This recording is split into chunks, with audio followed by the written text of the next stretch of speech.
All right, everybody, welcome to the show. Apologies for the slight delay this morning. Good morning, and I wanted to take you guys back to 2017. Are we having a problem with the connection here? Are we live? Let's make sure, because I just saw something very weird happen on my screen. All right, I guess we're live. Having some issues, it looks like, with the live stream. Let's let this play out a little bit before we keep going with the show. Okay, it looks like we're good now. Okay, weird. You guys saw that, right?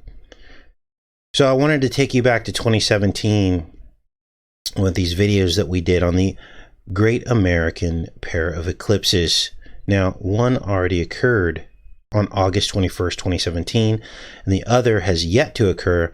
That's going to happen on April 8th, 2024. Now, after we watch these videos, we're going to calculate the exact halfway date between those two eclipses that I just mentioned, and it reveals an amazing discovery. The middle eclipse falls exactly on the date of another eclipse that's going to happen this year. So, in fact, we are halfway there. Now watch this first one we did in 2017. I'll put a link to these in the description or in the pinned comment after the show so you guys can see this video.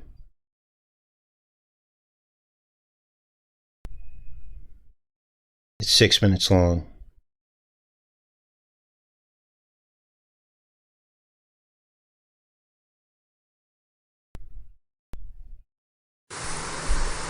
Enter the stars, and something fascinating has just been revealed. Let's follow the path of pregnancy through the wilderness with the Israelites, except it's all in reverse. From birth, going backwards to conception, the pregnancy that would last 40 years in their journey and 40 weeks in the human womb. Let's start with the last of the 10 plagues, the Passover of the firstborn. Remember, God spared only those whose posts were marked by the blood of the Lamb. The post and lintel represents the entry into the beast system. And here now you clearly see the post and lintel is encoded in the United States Post Office logo, hiding in plain sight all this time. Everybody is postmarked in the beast system. You're identified by your address, the headdress of the Sphinx of Egypt. That is how they keep you in control.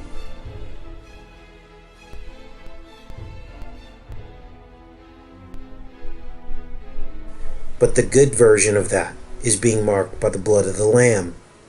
And this is how you are passed over into Christ's fold. Only through Christ's blood are you spared. Birth, firstborn. Now, going in reverse, the narrow gate, the birth canal opens through the Red Sea.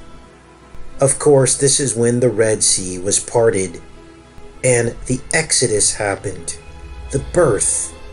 Remember, we're going in reverse. Blood and water, the Red Sea, dilation of the cervix.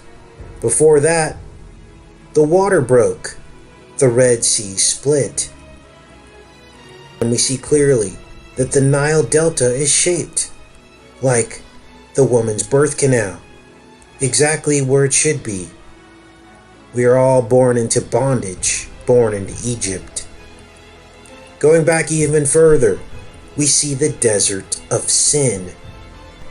Right here between Elim and Sinai. This is where the Israelites ate the manna. This is just like what a child would receive in the umbilical cord. Manna, not real food, simply nutrients. This is the fasting in the womb. And then, at the halfway point of pregnancy, the 20th week, we see the tip of Sinai, where the 10 Commandments were written by the finger of God. But they weren't written just once, they were written twice. That's 20 altogether. The halfway point of pregnancy, the 20th week, 20 commandments.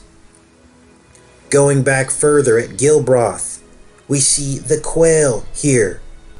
I think that's the fluttering of the child in the womb. Before the halfway point of pregnancy, you feel the child moving inside of you. And as we continue to travel back in time, we see the serpent who infected the woman. Yes, the copper serpent. This is it right here.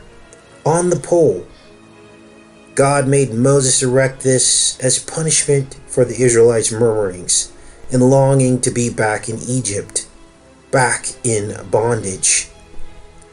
And that brings us back to the beginning. The birth of sin in the world, the conception of the beast. And yes, even the yeast fits in to all of this, the yeast that causes the bread to rise. Unleavened bread was the requirement of the Passover because it removes the yeast which is present in the birth canal of women.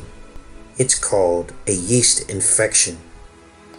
And even that was part of this whole birthing process. It's all there.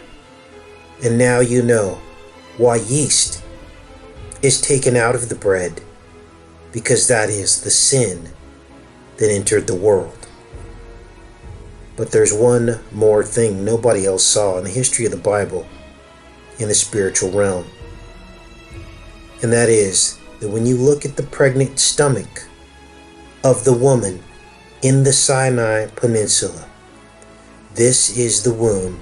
You see the child, inverted, ready for birth, exactly where it should be.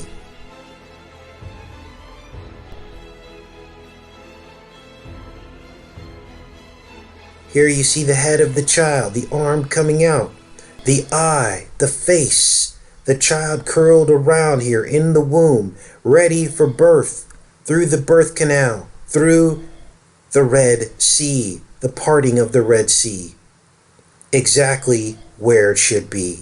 And here in Egypt, you see the serpent or the beast crouching at the door of the womb, exactly where it should be too. And the Gulf of Suez and the Gulf of Agapa look like the two legs of the woman outstretched, ready to give birth. 40 years in the desert, 40 weeks in the womb. Take care and be safe, everybody. So I wanted to open the show with that video because that video really illustrates how there are metaphors in the stories, in the real events that happen in the Bible. God was basically trying to communicate something to us in the future. In the last days when knowledge increases, all of these things will be revealed.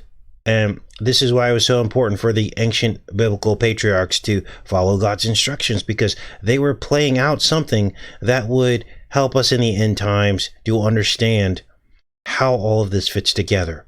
So hopefully that video illustrated well the landscape and how important the landscape is, and the signs on land and in heaven, which God says there would be. Now let's get into these eclipses, because this is fascinating. Again, this was a 2017 video that we did.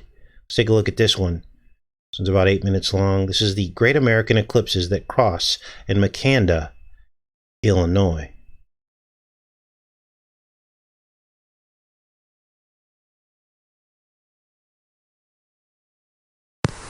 Enter the stars, and here we have it. Egypt is America. Now we're going to start with the obvious first. We're going to start with the slam dunks. And there's no room for stretching. It is what it is. This is the Nile Delta of Egypt. and its ancient cities. Some of these names you'll recognize: Giza, Cairo, Alexandria.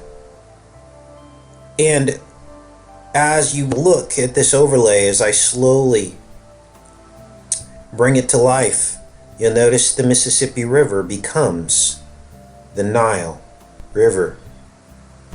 Now we're going to start, like I said, with the slam dunks: Cairo, Illinois; Memphis, Tennessee; Cairo, Egypt; Memphis, Egypt. There you see they are exactly where they should be on the map. And the other ones that I found was Tanis Crescent Street, right next to Tanis, Egypt. That was in Toronto. We also have Buteau Lake in Michigan, right where Buteau is in Egypt.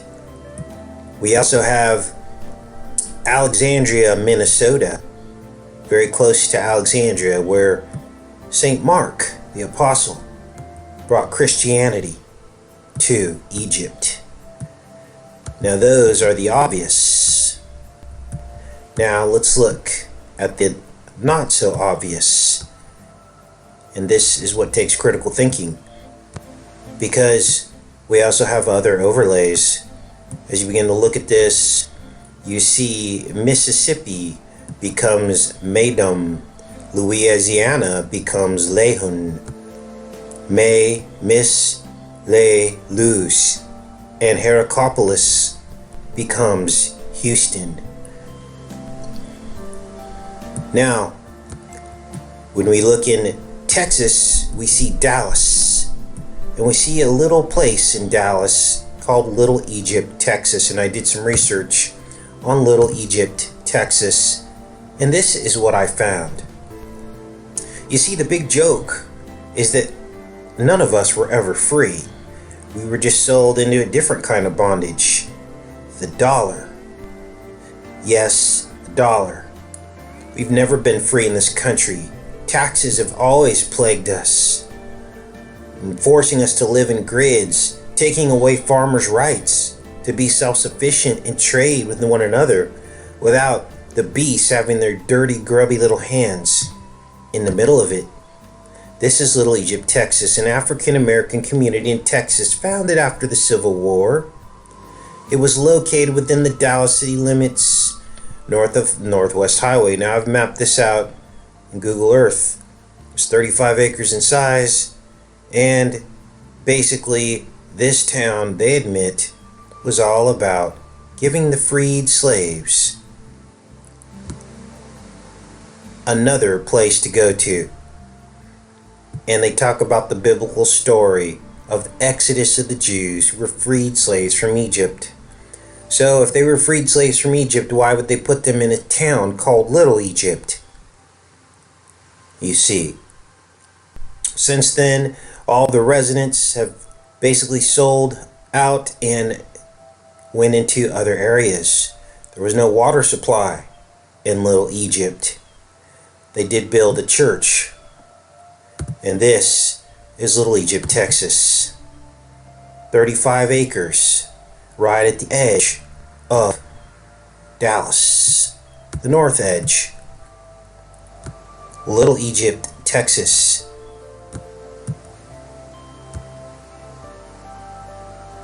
So I dropped this overlay of what Little Egypt used to look like.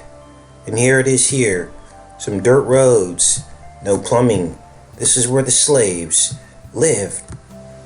We thought that they were free, only to enter into another financial system that would enslave them all.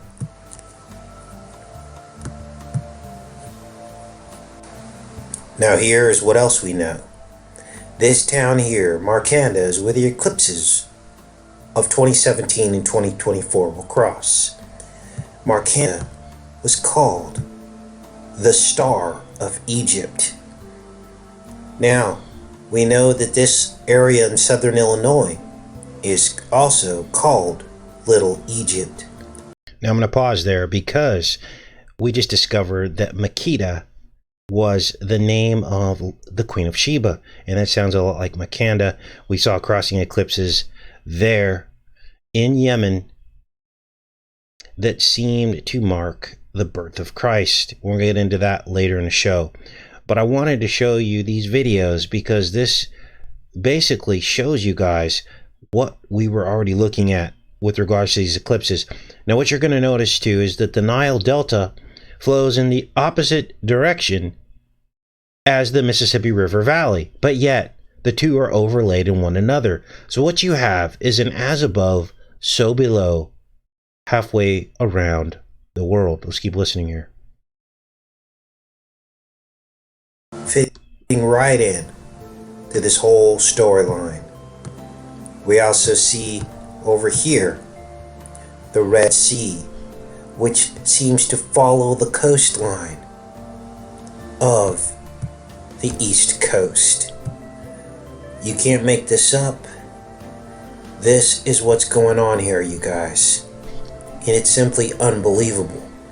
Yes, the Red Sea is following the coastline of the East Coast. So now when I tell you that the World Trade Center is laid out like the pyramids at Giza, you know what I'm talking about. Now it begins to make you look at World Trade Center, and we see that these three buildings, the World Twin Towers and the new Freedom Tower, are laid out like the Belt of Orion and the pyramids at Giza. And we also begin to understand now why the World Trade Center footprint has always been, since its construction in 1973, has always been aligned to 119 degrees. Now I'm going to pause there because this is probably the most important point of the video. And that is when you go into Google Earth and you measure the footprint of this site, the foundation of the original buildings, they align to exactly 119 degrees. And when you spell that number backwards, you get the date that they would fall down. How could that have been? Well, because they all knew the plan from the beginning, which is 9/11 backwards. They always knew this day was coming. And the final nail in the coffin. Where are the pyramids, Casey? On the map. Where are the pyramids on the map? They are almost exactly where they should be, at Monk's Mound, in close proximity to Giza, as you can see here. And in fact, Monk's Mound is roughly the same size at its base as the Great Pyramid of Giza. And there you go. You can't make this up. You can't stretch this. It is what it is. And this is the truth. Now the question becomes, what were many of these things built? Who were they built by? They were built by the Native Americans. Did you know that the Cherokee Indians were known as giant hunters in their oral tradition? And now we see that there possibly could be a concrete link between the Native Americans and one of the Hebrew tribes that came out of the Exodus, because they recreated much of this ancient Egyptian landscape within their own new landscape in the New World. Take care and be safe, you guys. So we got one more video that I wanted to show you before we get into this December 14th eclipse. This is it here. Let me fast forward through some of this.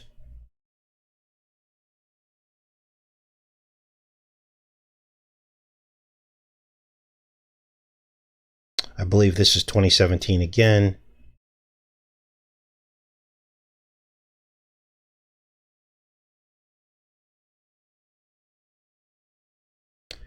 And there's what we just discovered.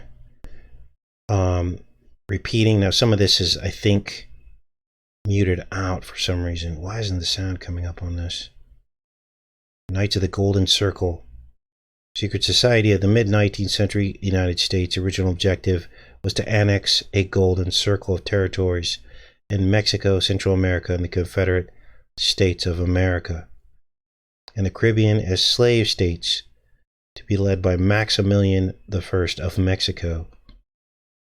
And here you actually see the crossing eclipses.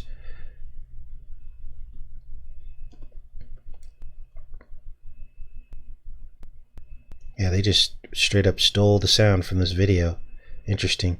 So this is the eclipse that is coming up in April 8th, 2024, visible across North America. It goes up through Maine and down through Texas, and it crosses the other eclipse of August 21st, 2017 in the place of Makanda, which we just discovered was the Star of Egypt. That's what Makanda is and what it means. Interesting. So let's see if there's any sound in here. Here's the Makanda, Illinois. Star of Egypt, it's called, their slogan. Here's the history of Makanda. Community of Makanda began with the building of the boarding house construction camp of Illinois Center Railroad. There's actually some slave history here as well, which is true for much of the South, but it was incorporated in 1888.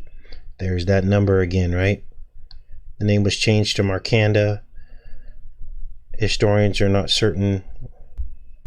Makanda, which Mark the Evangelist was the one who set up the Church of Alexandria. So the original name of Makanda was Markanda, and maybe that's why. He was the Egyptian disciple, the one that set up the church there. Now, we all know about the church, or the library, the Alexandria Library that burnt, probably because they had some things that they wanted to keep hidden, right?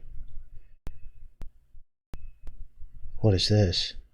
What happened to the sound on this? Crazy. So as this name began to evolve over the centuries, over the hundreds of years, we see the evolution of the history of this area in Little Egypt, in southern Illinois. Now, you can't make this up. This was part of the history of our country. And when I opened this video, I talked about God telling Pharaoh to let my people go. Well, southern Illinois was in the crosshairs of the entire slavery issue in the South. And there were debates between Lincoln and Douglas about slavery. And they talked about letting the people go. Yes, there is nothing new under the sun. Shall the manufacturing, agricultural, and commercial interests of northern Illinois be put into Egyptian bondage? So, yeah, I wonder what the sound came out on this. Weird, right? So there was an issue back then, right at Makanda, right where the crossing was in southern Illinois, about letting the slaves go. And so this was in debate, and this definitely is a metaphor for the Pharaoh not letting the Hebrew slaves go, which of course the rest is history with the exodus of the Egyptians under Moses. Here's the origin of the Little Egypt name, southern Illinois. Poor harvest of the northern state drove people to southern Illinois to buy grain. Remember all the stories about grain and the storehouses in Egypt? Well, it seems to be repeating here. There's nothing new under the sun. Wow, and it says others say it was because the land of great Mississippi valleys were like that of Egypt's. Other settlements in the area were also given names with Egyptian or Greek Middle Eastern origins. So there's definitely a connection between this area, which forms basically the neck of the Nile Valley. Pretty crazy stuff. Although Illinois was a free state prior to the American Civil War, some residents of Little Egypt still owned slaves. Illinois law generally forbade bringing slaves into Illinois, but a special exemption was given to the salt works near Equality, it was called, of all things. Here's Cairo, Illinois. So apparently there were some lynchings going on November 11th, 1909. 2 men were lynched. Up through this. And I think I picked that up because November is the 9th month. So it was kind of a blind 11 type event.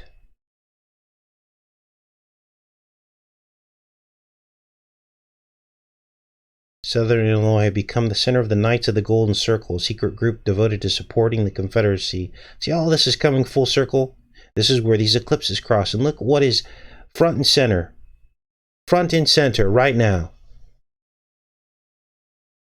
in terms of national news. It's all of this, right? This history, this exact history, and this is where these eclipses cross. So I go into some history of the trip. Their objective was to annex a golden circle of territories in Mexico, Central America, Confederate States of America, and the Caribbean as slave states. So now you understand the history of Makanda. The center of these two eclipses crossing, the Star of Egypt. And now you understand why all of this racial hatred is now on center stage in America. Wow, and I said that back in 2017, and look where we are now. Unbelievable. And as God said, there is nothing new under the sun. Makanda, Cairo, Illinois, hiding in plain sight. And when you use your critical thinking, you begin to understand the truth about the world we live in. And here it is right now, Southern Illinois, Egypt. And now, after I said all of that, you can understand why every fall vultures fly over Makanda and the surrounding areas and signal the beginning of fall and the arrival of the colors in Southern Illinois. And you understand that the postmaster, which has your address or the headdress, which is what the Sphinx is called, which has the word address in it. And you know why the doors of the Israelites had to have their posts marked. They had to be postmarked so that the Lord would pass over their houses and their firstborn would not be killed. Now you understand why Laura is talking about the vultures. Laura, the postmaster, and saying it's kind of creepy to come out of the post office in the afternoon to a tree full of vultures. You see. And now you understand why in 1863, Minerva had a parcel of land surveyed and subdivided, which then became the town of Makanda.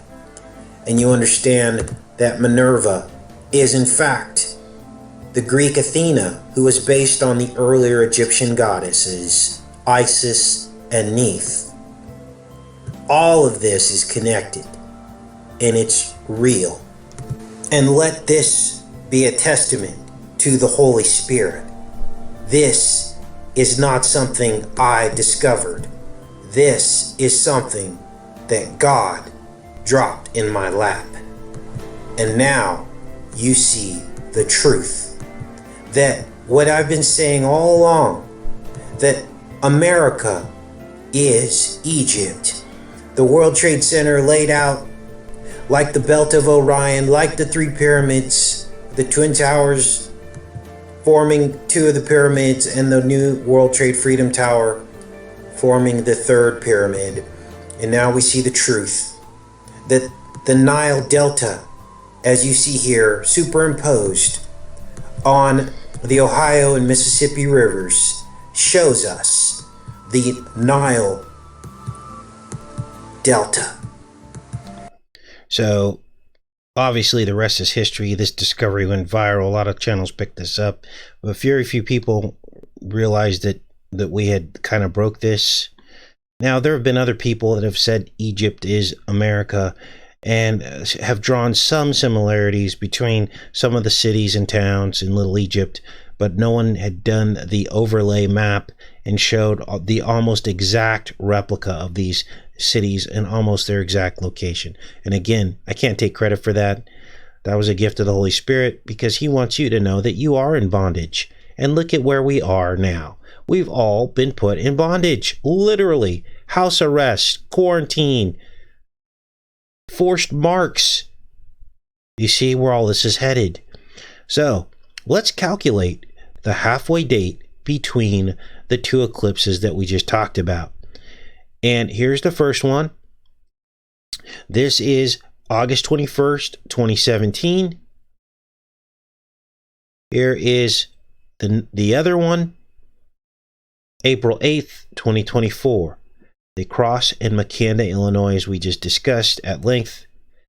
And when you calculate the duration between those two dates, you get, let's make this a little bit bigger, 2,422 days. So, of course, simple math, halfway point would be 1,211 days, right?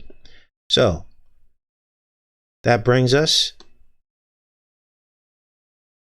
from the first eclipse, adding 1,211 days, to December 14th, 2020. And lo and behold, on that exact date, another eclipse emerges. The December 14th solar eclipse, a total one at that. So it is a special eclipse that's coming up. And I want you to take a look at all the eclipses that happened during this year. Okay, these are lunar eclipses here, of course, but you're again seeing this pattern of smile now, cry later, right? This image of the eclipse across the earth that looks like a smiley face or a happy face. And in this particular year, we have a sad face. That was the summer solstice, June 21st. And we have the happy face, December 14th. I believe this may be the date that they launch this VC across the world. Trump kept saying Christmas. This would be as good a time as any, right? Get in the Christmas spirit. Go get your jab on. I won't be doing it. But I want you to notice that these eclipses form pairs. A smile now, cry later. We had a smile eclipse that happened on December 26th the previous year during Christmas in 2019. And that one was the smile. This is the cry later, the June 21st, because basically chaos ensued. But remember, in the beginning, when this whole CV kicked off, they were trying to get us to look at all the positives. And this was a good thing because we were all going to be together with our families, right? And we're all going to get free checks in the mail and just take a vacation, right? Now, here is the December 14th eclipse. And this is very important because this falls on the 8-year anniversary after Handy Sook. I'm saying that a different way on purpose because it is a very sensitive topic. Now, myself and others believe that these crossing eclipses bring events of biblical proportions to the regions where they cross. Here is a site. One of you guys, a subscriber, sent this to me. And this site talks about these crossing eclipses. It's like an X. And that is the Hebrew letter Tav, or Tau, T-A-U. That is the symbol. And they talk about this at length, and they see the patterns. It's like an X or a mark. Now, a pair of these crossing eclipses actually occurred at the birth of Jesus. As you can see here, right here in Yemen, where Makeda, the Queen of Sheba, reigned over a dam.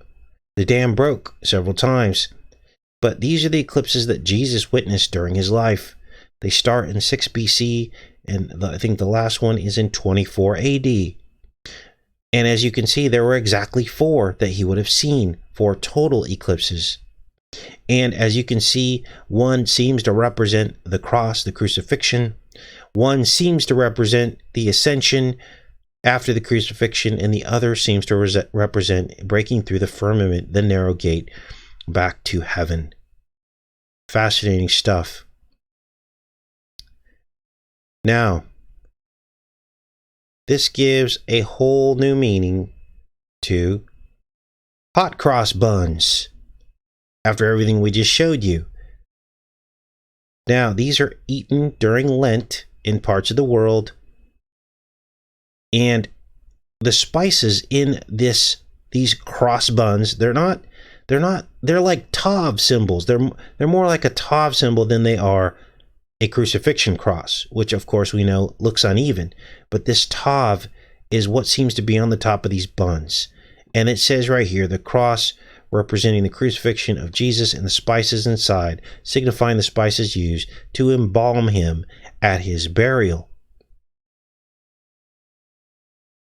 Now, the Arabic symbol for the Tav is called a Teh, T-E-H, and it is a smiley face.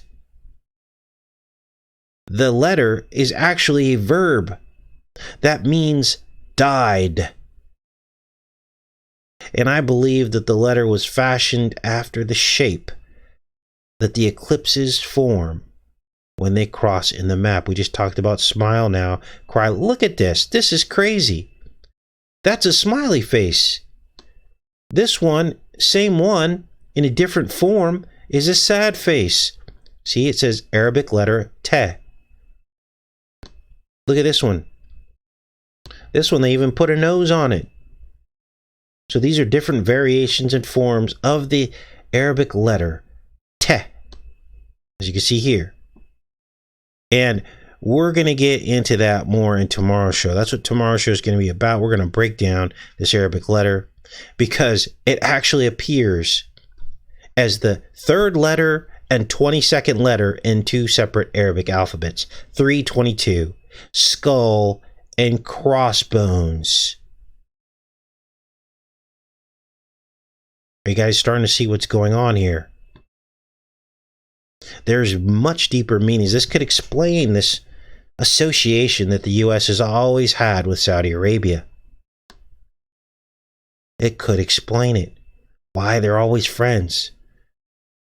Regardless of their human rights records. Regardless of red or blue president. They always are friends with the Saudis. And that brings us to our last video that I wanted to show you. And this will tie it all in together before we end the show.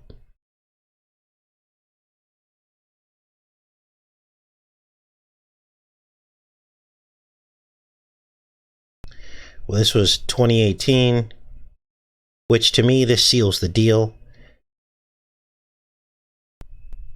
Let's take a look. Eclipse, it goes through Maine, and so I decided to map out all of the eclipses of the 21st century and found that they actually form a pentagram. When you flip the United States upside down, it forms an upside down pentagram. And now you begin to understand what is going on. Now, what encloses this pentagram is the highest rates of murder and suicides going right along the south of America. Now, there's a recent scandal that just broke about basically smuggling of children through the sales of art. And this. So I wanted to show you that because basically what you're looking at here, these are the two crossing eclipses in Makanda, Illinois, as you can see here. I highlighted them in red. These are all the eclipses of the 21st century, so since the year 2000 to now and beyond. And they form what appears to be devil horns across the top and what appears to be, to me, this looks like a pentagram. How all these eclipses cross.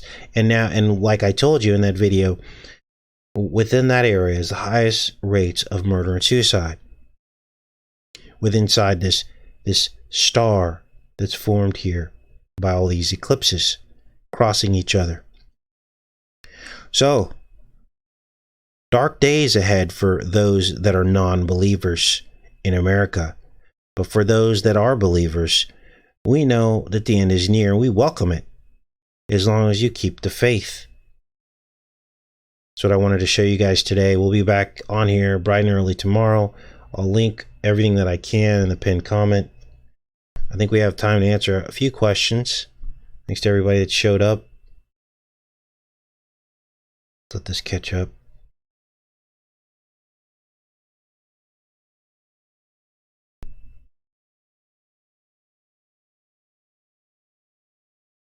So again, tomorrow we'll be talking about the Tav, the Tau, and the Te, the Arabic letter that looks like the smiley face. Now, I had a couple of people of the Islamic faith get upset at me, but I'm going to show you guys proof. This is what it is. You can't make this up. And it all dovetails in with the cross, the mark. I believe that the Tav letter, the crossing sticks, is the mark. Now, I've talked to Mark about this. It's interesting. Mark was the one that first opened my eyes to the mark, right? And his name is Mark, which is kind of interesting. But that's how God works. He's got a sense of humor, right? So Mark got into looking at these Hebrew letters on a much deeper level. And if you ever have the desire to do that, go to Mark's channel. It's called Yahuwah's Word is King. I've got him linked on the front of my YouTube channel. So you can go on there and you could see that, see his channel, Yahuwah's Word is King, and he has broken down every single one of these Hebrew letters, including the Tav. And he looks at the progression of the letter and how it's changed over the millennia from generation to generation. And I believe that they've changed and adjusted in these letters to hide the true, deeper meanings of what these letters mean. So he goes all the way back in time to the ancient Paleo-Hebrew. And that is where you begin to see what these symbols really meant. So he's gone through probably 20 of these Hebrew letters so far. And the Tav is fascinating. And it basically was they would use this to mark the furrows in a field. This is the original purpose of this Tav symbol, which is the X. It looks like an X. And they would stick these two sticks all the way across the field. And as the farmers were having the bulls pull the furrow down the field, they were going towards the mark. Now, why is this important? Because the mark, you could either be marked with the blood of the lamb or you're marked with the beast. This carries so much connotation, it's not even funny. Like, remember, Cain was the one that tilled the fields. So Cain had the mark. God marked him. So imagine Cain with his bull tilling his fields, right? And going toward the mark at the end of the field to make sure his rows were straight. This is crazy. I mean, this is so deep, it's not even funny. And so now imagine God came up with an answer to that mark, because obviously the bloodline of humanity was tainted. And so God had to have a different mark, the mark of the blood of the Lamb, which ended up becoming Jesus, which was a safety net, a savior, a way out of being marked by the beast. So all this is coming full circle because another mark is coming, and that is the mark of the VC, which is what they're going to try to basically put on us. We're not going to be able to buy and sell, go into stores, do anything, travel without this mark. You see how all this fits together now? And why there was a crossing eclipse mark at the birth of Christ, because he would be hung on a cross to neutralize or do away with the mark of the beast. And when he carried his cross up the hill of Golgotha, it looked like an X, just like the Tav. And the very first gifts that he received as a child were the same spices the Egyptians used to embalm the dead. So he was born into death, born into sin, but then he released us from the curse. He carried that cross up the hill, shaped like an X because it's at an angle as he's carrying it, right? He stood it up. He unfolded the cube into the cross, was nailed to it, released us from the curse through belief in him. I don't know how much more proof people need that he is the Son of Man. It's simply fascinating. Let's go into the chat very quickly. All right.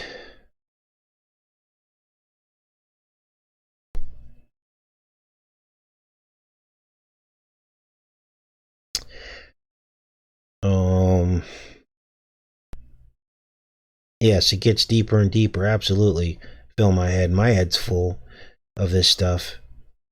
How do you know the cross looked like an X? Because when you're carrying a cross up a hill, the way Christ carried it with his shoulder in the corner of the cross, it's an X.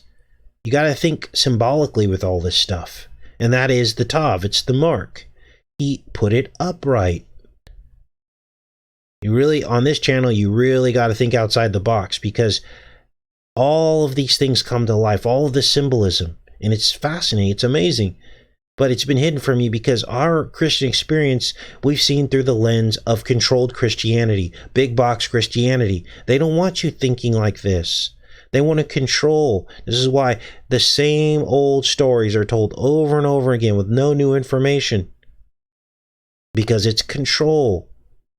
God said in the last days, knowledge would increase. All these things will be revealed to people who want to see it.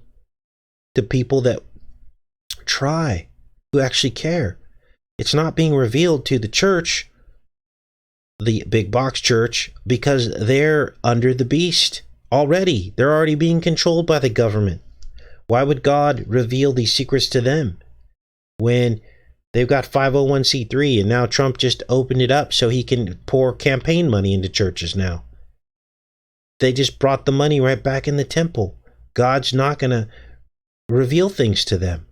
It doesn't mean all the people that are there are bad, and the people that go to church are bad at, and nothing can be further from the truth. They're trying, it's just they've been deceived. So, what else do we have here? Good question.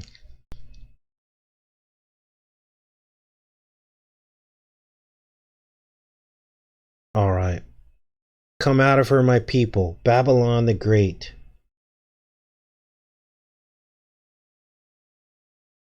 That is what we're dealing with here. So, I'm going to go ahead and let you guys go. We'll be back on here bright and early tomorrow. Break this down some more. I love each and every one of you. Take care and be safe, you guys.